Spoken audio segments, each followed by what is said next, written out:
O mesmo quase acontece aqui. A revelação veio de Jesus, passou para os apóstolos, e dos apóstolos passou para a igreja. E para a igreja, nós estamos pregando ela aqui hoje. E aí, querido, nesse texto nós identificamos 3 mensagens que Cristo deu à igreja. E é sobre isso que eu vou pregar aqui hoje. Nós temos aí 3 mensagens. Em primeiro lugar, temos a mensagem da santidade. A segunda mensagem é a mensagem da verdade. E a terceira mensagem é a mensagem do perdão. Eu vou repetir e vocês falam. A mensagem da verdade. Bora, gente. A mensagem da verdade. A mensagem da santidade. E a mensagem do perdão. Todas essas mensagens formam o princípio básico do Evangelho. Se Jesus não tivesse falado de santidade, eu poderia pecar à vontade sem nenhum problema. Se Jesus não tivesse falado da hipocrisia, eu poderia pregar sem viver à vontade e ser uma pessoa que eu não sou de verdade.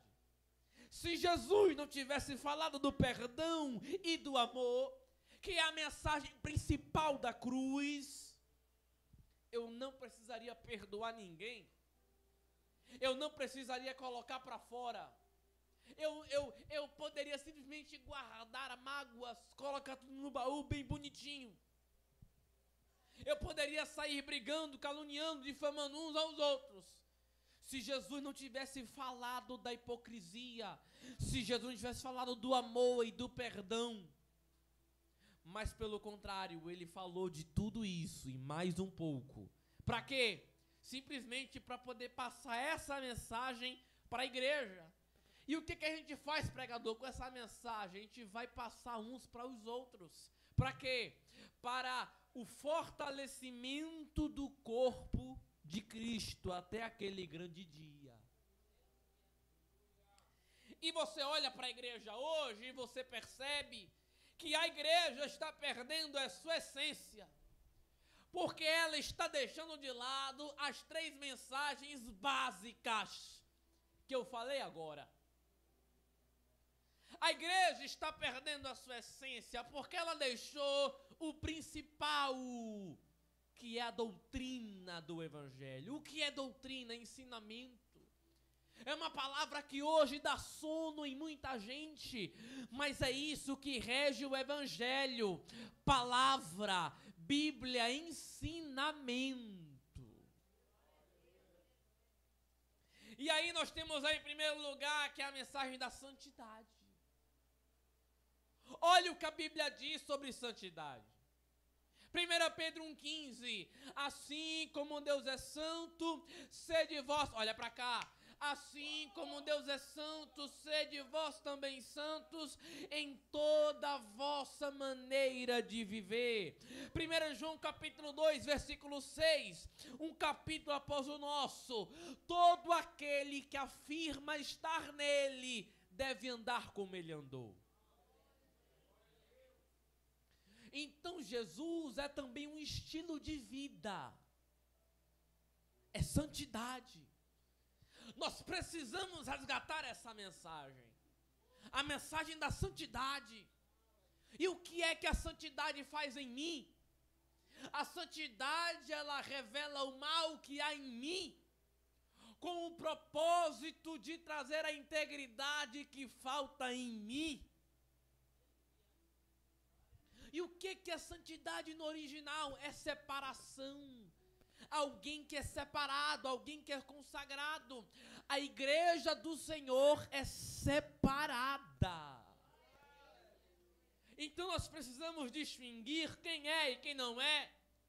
O último livro da Bíblia, Malaquias 3, vai dizer: e novamente vereis a diferença entre quem serve e quem não serve, entre o justo e o ímpio.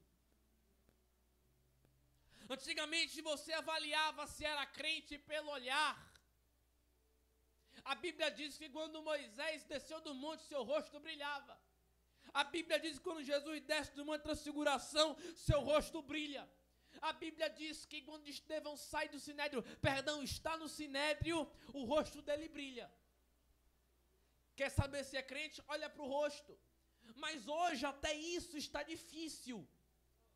Porque agora você tem que avaliar também pela vestimenta. E isso é óbvio. Eu não vou falar do óbvio aqui. Isso é óbvio. Você hoje tem que avaliar pela vestimenta. Porque até pela vestimenta você fica em dúvida. Você avalia pelo rosto, pela vestimenta e pelas atitudes. Porque tudo aquilo que eu sou, eu pratico. Minha vida é baseada naquilo que eu sou, naquilo que eu digo. 90% das pessoas demonstram ser aquilo que elas são na prática, não no que elas dizem.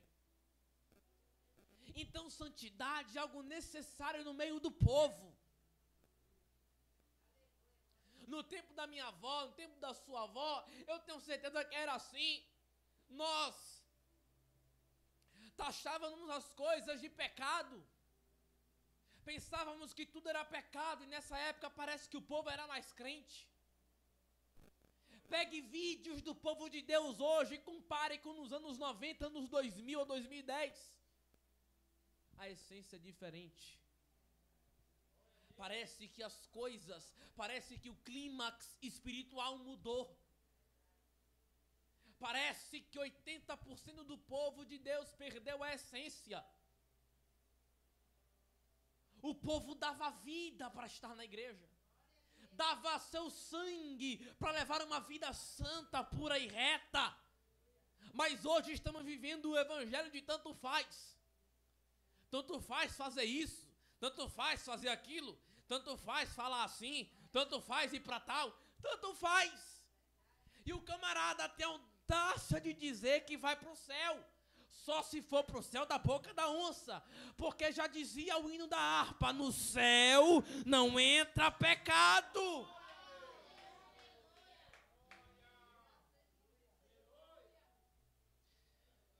Os tempos estão mudando. Mas Jesus disse, passará o céu, passará a terra, mas as minhas palavras não hão de passar.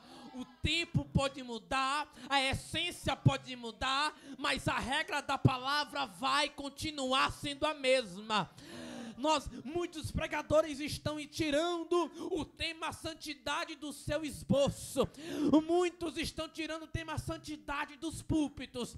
Mas a regra ainda é a mesma. A palavra ainda é a mesma. Santidade, santidade, santidade.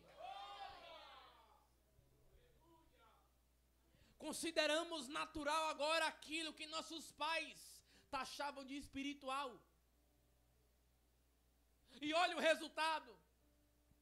Vivemos numa geração que valorizam mais o externo, o material, o físico, não mais o espiritual. Mas no nome de Jesus eu creio que o povo de Deus vai resgatar a sua essência. E Deus me trouxe até aqui hoje para te dizer, volta atrás da sua essência. Não desista de ser quem você é. Filho de Deus, pentecostal, deixa falar quem quiser falar. Mas você tem uma essência.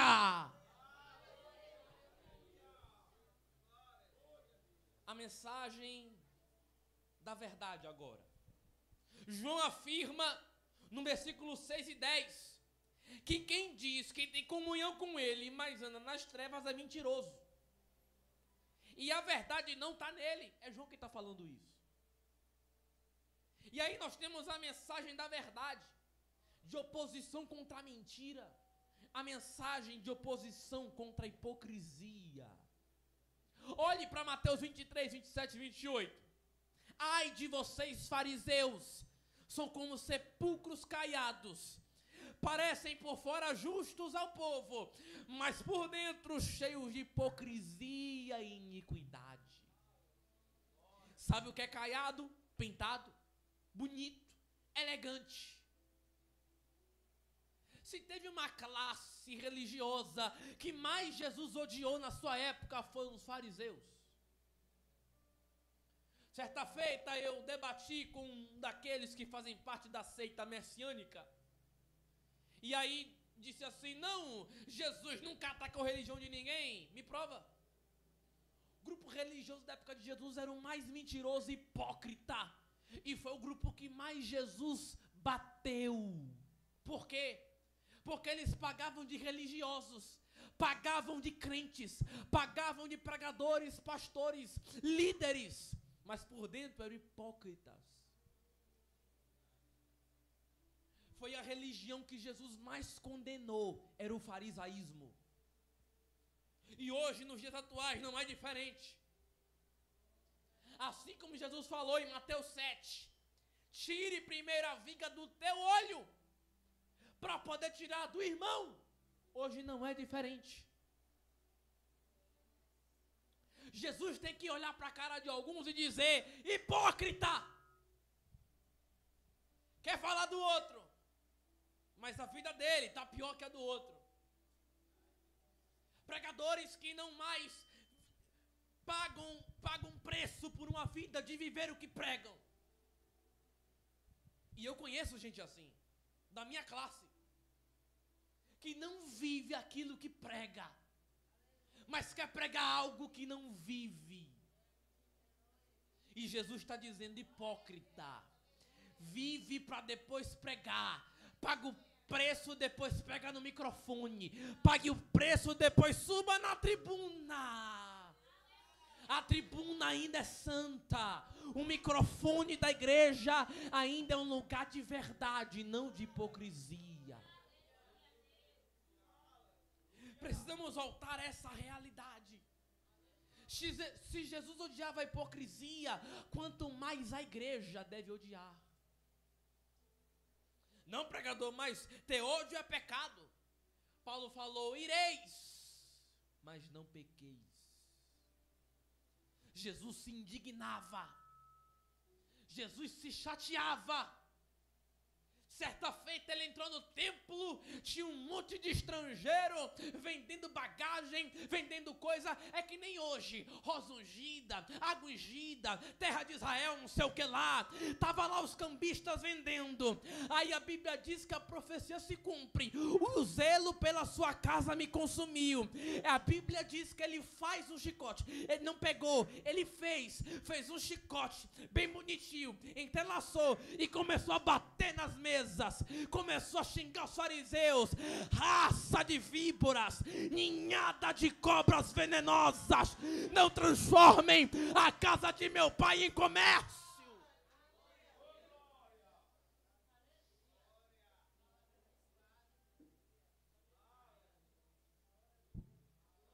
Estão transformando a casa de Deus em casa de negócio.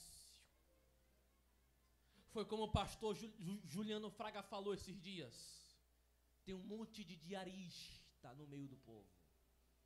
Diarista, artista. Teve um evento que está rolando aí agora, que chamaram os cantores de atração. Eu nunca vi isso na minha vida. Chamar servo de Deus que canta de atração. Estão transformando, vituperando. Paulo disse que quem faz isso crucifica Jesus de novo. Estão vituperando Jesus. Hoje venderiam Jesus por muito menos. Na época de Jesus foi 30 moedas. Hoje seria por 10 reais, 15 reais, por um pix. É, isso mesmo. Por um pix venderia Jesus para Pilatos, para os fariseus. Aonde é que nós vamos chegar? Se tem quem cobre, tem quem financia. Mas a sentença dele está guardada. O juízo final vai revelar quem é e quem não é. Ah, pregador, mas eu não faço isso, fica tranquilo. Ah, mas eu oro, eu leio a Bíblia, eu pratico a justiça, eu não ando com hipocrisia. Nota 10 para você, porque no dia do juízo final, que Jesus vai revelar quem é e quem não é. Quem é, vem pro lado de cá, e quem não é, vai pro lago de fogo. Afasta-se de mim que eu não vos conheço.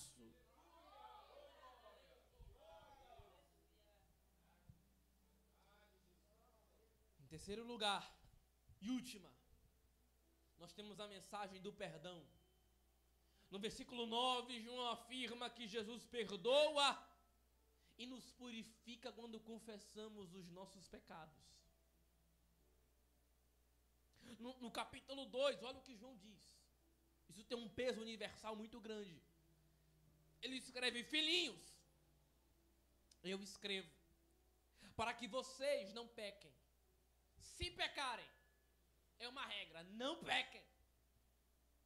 Diga não, mas se pecar, há um advogado junto ao Pai chamado Jesus Cristo, o justo. Esse advogado aí não vai te dar golpe. Esse advogado aí não vai comer teu dinheiro e vai te esquecer de bloquear no Zap.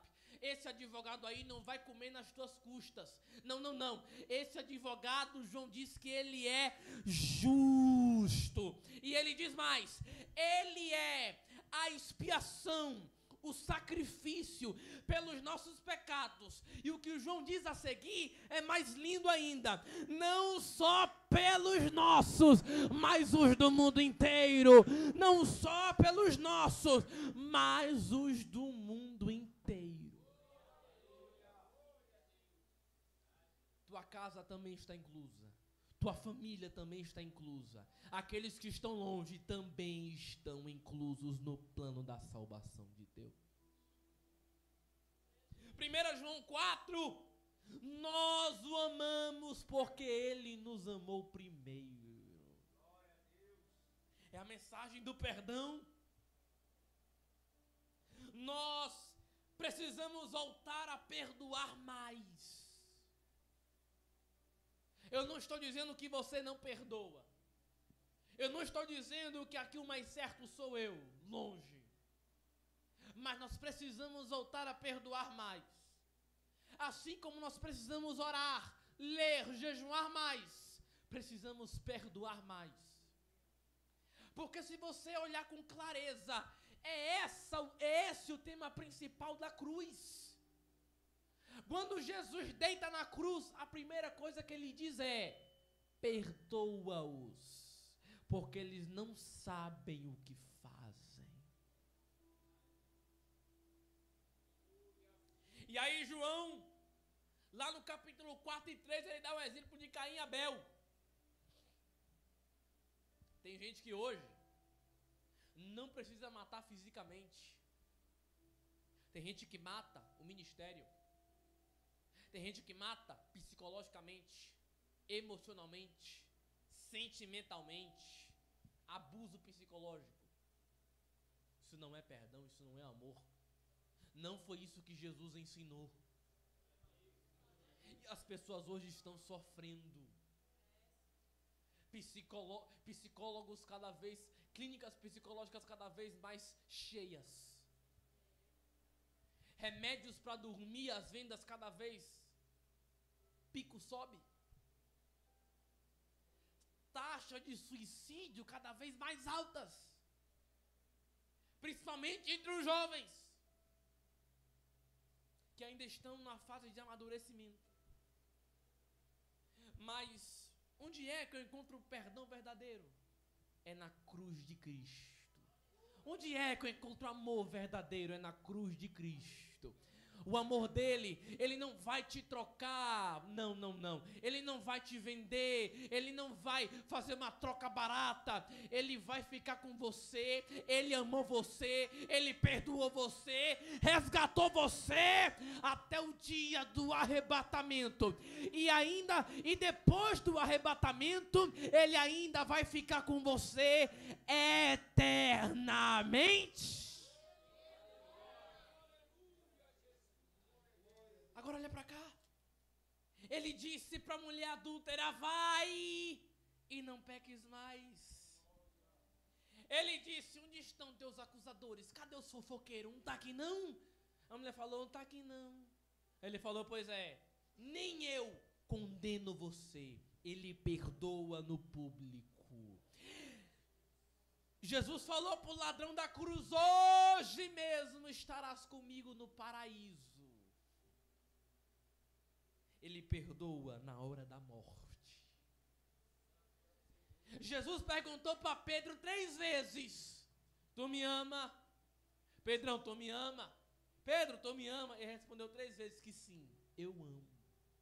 Na terceira, Jesus falou em seguida, então vai e apacenta as minhas ovelhas. Ele perdoa em público, perdoa na hora da morte e ainda perdoa no secreto. Sabe o que é isso? É a manifestação do poder de Deus. Ah, eu quero poder, eu quero poder. Sabe qual é o poder de Deus? É o perdão que Ele te deu, é o perdão que Ele derramou por você, é o sacrifício que Ele fez por você. Jesus nos entregou essas mensagens, não para ficar guardada as 7 chaves, não para ficar escondida nos arquivos, não. Ele nos deu essas mensagens para anunciar para o mundo todo. E de pregar o evangelho a toda a criatura, batizando em nome do Pai, do Filho e do Espírito Santo. Você é chamado para fazer a diferença nessa terra. Você é chamado para ser luz do mundo e sal dessa terra. Não importa o quão sem sabor ela esteja, não importa o quão trevas, quão tenebrosa ela esteja, mas você como igreja é chamada para fazer a diferença, para ser luz do mundo. E Ele não morreu por você para simplesmente aparecer alguma coisa e você querer desviar. Ele não derramou seu sangue na cruz para você querer desviar por qualquer coisa. Vou dizer isso e encerro. Costumeiramente eu gosto muito de estudar sobre a cristologia, que é a pessoa de Jesus Cristo, principalmente sobre a sua morte. E quando você estuda cada vez mais pelo olhar científico como era a morte de Jesus, a cada detalhe novo aparece e você percebe que tudo aquilo foi um sacrifício sobre-humano. Ele morreu a minha e a sua morte. Morte essa que nenhum ser humano comum seria capaz de aguentar. Relatos dizem que naquela época, quando começavam os 40 açoites, condenados já morriam ali mesmo. Mas Jesus permanece inteiro até a morte de cruz. Tem que ser um esforço sobre-humano. Você sabia que o chicote romano tinha pedaços de ossos nas pontas? Que, não sei se você já assistiu a Paixão de Cristo, o que acontece ali foi mais pesado na realidade. Grudava nas costas e o indivíduo ficava em carne viva. Mas a agonia de Jesus não começou aí, começou no Getsêmani, onde pela ciência é comprovado o que acontece com qualquer ser humano em uma tensão extrema, o suar sangue. É o que a ciência chama de hemartidrose. Ele passou extrema agonia por mim e por você. Para você querer desviar por qualquer coisa, querer se afastar por qualquer coisa. Ah, mas o irmão me magoou, eu quero desviar. Ah, mas o irmão me magoou, fez isso, aconteceu aquilo, vou ficar em casa, vou congregar em casa. Para com isso. Porque quando Jesus teve a chance, Ele não desceu da cruz, ficou até o final. Marcos 8, todo aquele que quiser me seguir, tome diariamente a sua cruz e me siga. Haverá recompensa para o povo de Deus. Fique de pé comigo no nome de Jesus. Haverá recompensa para o povo de Deus. Deus nos trouxe essa mensagem hoje, porque nós precisamos retornar à nossa essência, como povo pentecostal, como aquele povo barulhento, que prega a verdade, custe o que custar. Nós precisamos resgatar a nossa marca, resgatar a nossa identidade. Ah, mas vão me chamar de maluco, vão me chamar de doido, não tem problema, deixa chamar. A Bíblia diz que para os loucos o evangelho perece, mas para aqueles que creem, o evangelho é poder, poder, poder de Deus.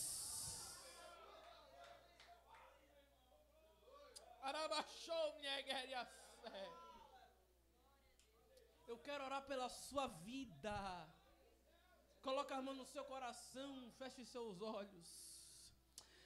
Você vai orar comigo aí agora, pedindo para Deus arrancar tudo aquilo que é em excesso, tudo aquilo que não presta.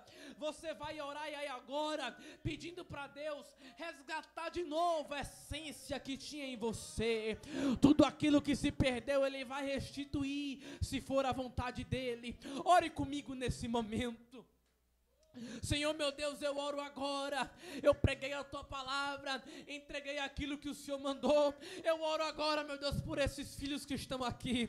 Eu oro agora pelo teu povo que se encontra aqui.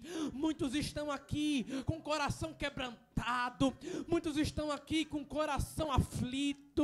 Tem muita coisa para fazer, preocupados com muita coisa, mas eu oro agora, Deus, tira todo o cansaço, tira toda a fadiga, vai tirando aí, Deus, todo tipo de embaraço, pecado, Deus, como sinal de que o Senhor está falando através da tua palavra. Faz algo agora nos teus filhos, distribui dons. Quem não falava mais em mistério, fala em mistério aí à vontade, deixa Deus lhe usar.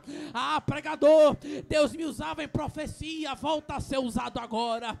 Ah, pregador, eu tinha visões, eu tinha sonhos, eu tinha projetos.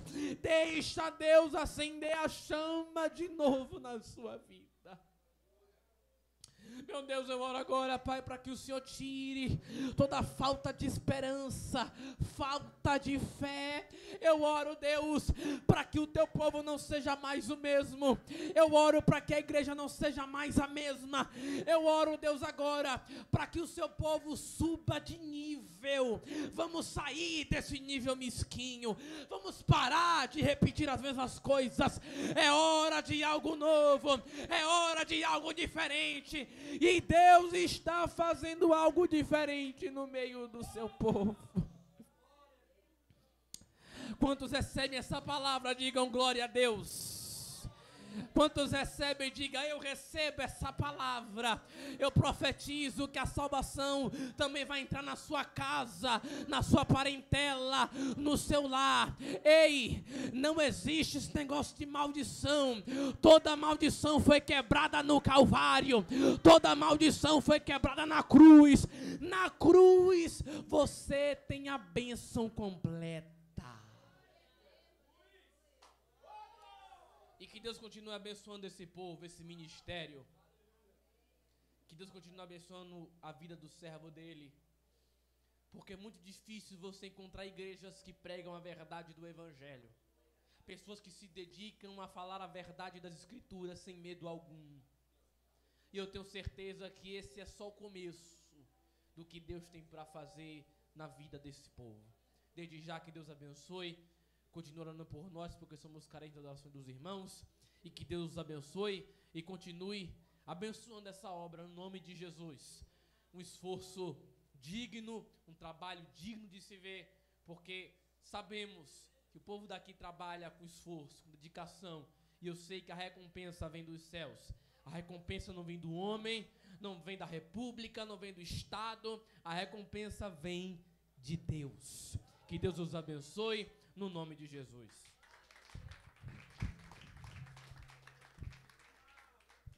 Glória a Deus, servo do Senhor, querido Valdir Ramos. Meus irmãos, orem pela vida do servo de Deus. Ele é carente, assim com a tua família também, a tua esposa Carla. Continue orando pelo servo. Vem cá, varão, para a gente orar pela sua vida, em nome do Senhor Jesus. Vamos clamar, fazer um clamor pela vida do nosso irmão Valdir. Porque, meus irmãos, eu gosto de estar sempre alertando o povo de Deus para que a gente venha orar pelos servos dele. Principalmente ao irmão que prega a palavra, que está sempre firme pregando o evangelho da verdade. Temos que cobrir ele com as nossas orações, para que ele continue firme no caminho, levando o evangelho em todos os lugares. Amém? Principalmente por ser jovem, por ser um menino aí que Deus tem usado, tem trabalhado na vida dele bastante. E os irmãos têm que estar sempre em oração. Amém? Glória a Deus. Pai maravilhoso e eterno Deus, eis aqui o teu filho, o teu varão, em nome do Senhor Jesus, ó Pai. Continua largando as tendas do teu servo, continua sendo com ele, em nome do Senhor Jesus, ó Pai. Repreende o migrador, o devorador sobre a vida dele. Continua sendo com o teu servo, em nome do Senhor Jesus. Abre as comportas do céu para abençoar ao Valdir com as bênçãos sem medida, em nome do Senhor Jesus. Pai, abençoa teu servo, abre as tuas portas, em nome do Senhor Jesus. A igreja diz... Amém, meu irmão. Oh, glória. Povo de Deus, amanhã tem um batismo do nosso irmão Reinan. Oh, glória a Deus, já está ali preparado. Perguntou, pastor, não é hoje, logo não é de cão. Vamos segurar um pouco para amanhã. Amém? Amanhã de manhã, às 10 horas aqui, não vai ser muito tempo, durar muito tempo. Aqui nós vamos fazer uma oração pela vida do nosso irmão Reinan e sobre a família dele, e logo após saímos daqui para a gente batizar o varão, para que ele nasça de novo em nome do Senhor Jesus. Ele já está sendo uma nova criatura, mas amanhã vai ser a confirmação nas águas, perante Deus e perante também os homens. Amém? Quem puder vir, venham, vamos orar, se alegrar com a vida do nosso irmão, juntos, todo mundo junto, louvando a Deus pela vida do nosso querido irmão Reinan. E ore também pela vida dele, que ele tem um compromisso amanhã. E disse, meu pastor, amanhã eu tenho um compromisso cedo, 5 horas da manhã. Eu quero trazer esse troféu para juntos celebrarmos Jesus cedo e logo após o batismo dele. Amém? Então ore aí pela vida do irmão. O irmão disse que vai estar indo uma maratona amanhã, vai ser uma bênção para Jesus, e vamos estar glorificando Jesus através da vida do nosso irmão. Amém? E logo de noite no culto, mais um dia de aniversário da herança do Senhor. À noite vai ter também a Santa Ceia. A missionária disse, não, pastor, então vamos fazer a Santa Ceia também, para todo mundo sentar na mesa de Cristo Jesus. Amém? Amanhã, o último dia do aniversário, pastor Anderson vai estar aqui pregando, trazendo a palavra. Venha, vai ter o Santa Ceia. Venha com as camisas bonitinhas assim, desse jeito, para Jesus. Olha que maravilha, meu irmão Ariel, todo mundo bonitinho. Oh, glória. Venha, guarda a camisa para amanhã, tá todo mundo junto. Pastor nem suou, justamente por isso, para amanhã vestir de novo. Oh, glória. Deus abençoe a todos, vá em paz e segurança para os teus lares. Vamos orar para finalizar o culto em nome do Senhor Jesus. E logo após o culto, oh, glória, um bolo.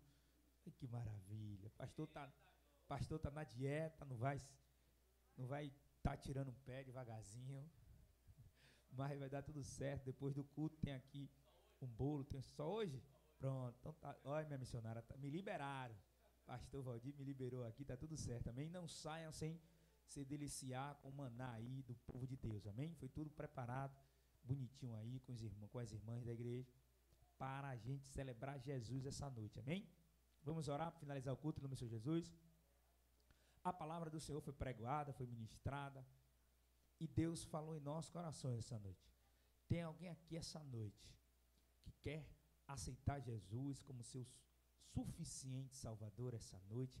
Vem aqui para a gente estar orando pela tua vida, pela tua casa, pela tua família. Essa é a grande oportunidade.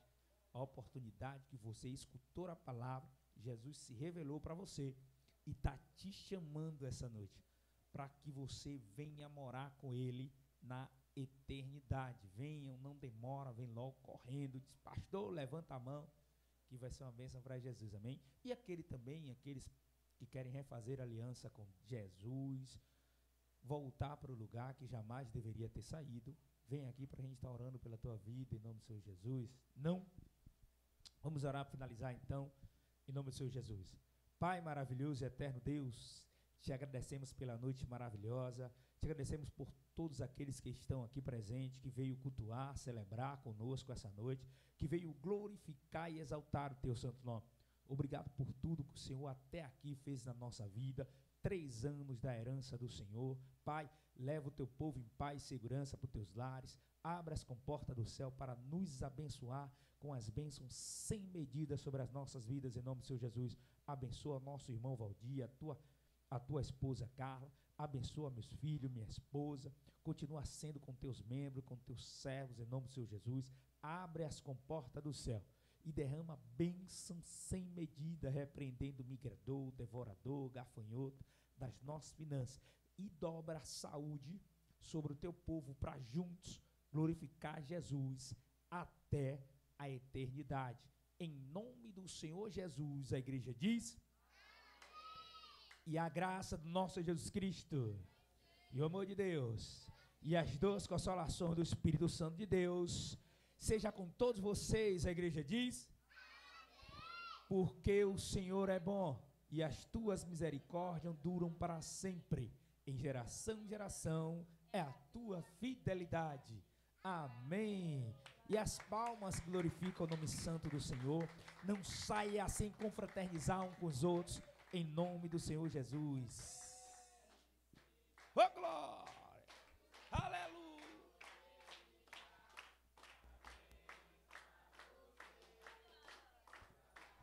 Daquele